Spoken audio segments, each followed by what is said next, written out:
Pada satu hari, tentera bergajah telah menerima arahan dari Raja Abraham supaya berkumpul di istana.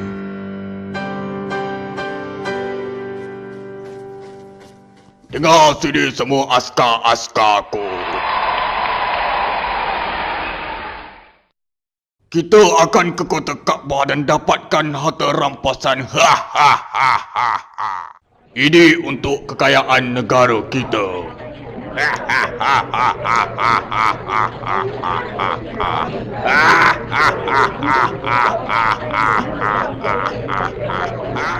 Dengar sini semua askar-askarku. Mari kita pergi mendapatkan kekayaan. Angkatan tentera bergajah Abraha pun berangkat ke kota Kaabah. Tentera bergajah masih tidak mengerti niat sebenar Raja Abraha yang ingin merobohkan Kaabah.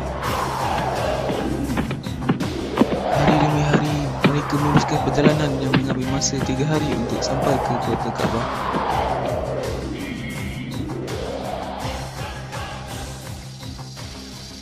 Wahai gajah, kamu hendak ke mana?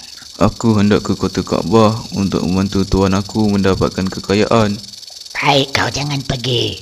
Tuan kau hendak merobohkan kota Kaabah. Mungkin kau silap. Pulang kepada kau hendak percaya atau tidak. Gajah pun pergi tanpa menghiraukan kata-kata ular. Setibanya di kota Mekah, Baiklah.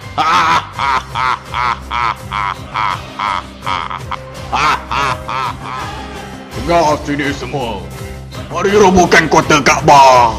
baliknya gajah-gajah tersebut tidak mahu merobohkan Kaabah. Pukul semua gajah yang tidak mahu memusnahkan kota Kaabah. Tiba-tiba langit menjadi mendung. Abraha dan tenteranya menjadi takut melihat keadaan itu. Tiba-tiba sekumpulan burung muncul dengan membawa batu yang membara-bara. Keadaan menjadi kelam kabut dan semua tentera Abraha mati terkena batu-batu tersebut. Abraha yang telah terlambat untuk bertaubat juga menerima nasib yang sama.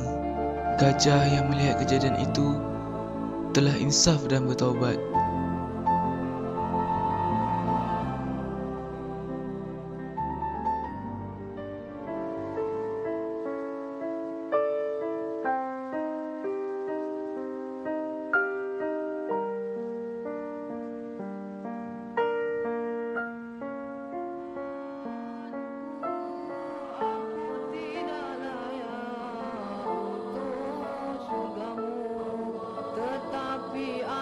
Tidak pula sanggup menanggung siksa nerakamu. Dari itu kurniakanlah ampunan kepadaku, ampunkanlah dosaku.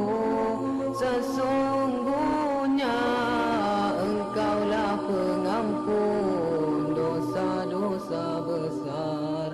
Tuhanku, aku tidak layak untuk syurgamu, tetapi aku tidak pula sanggup menanggung siksa nerakamu. Dari itu kurniakanlah ampunan kepadaku, ampunkanlah dosaku.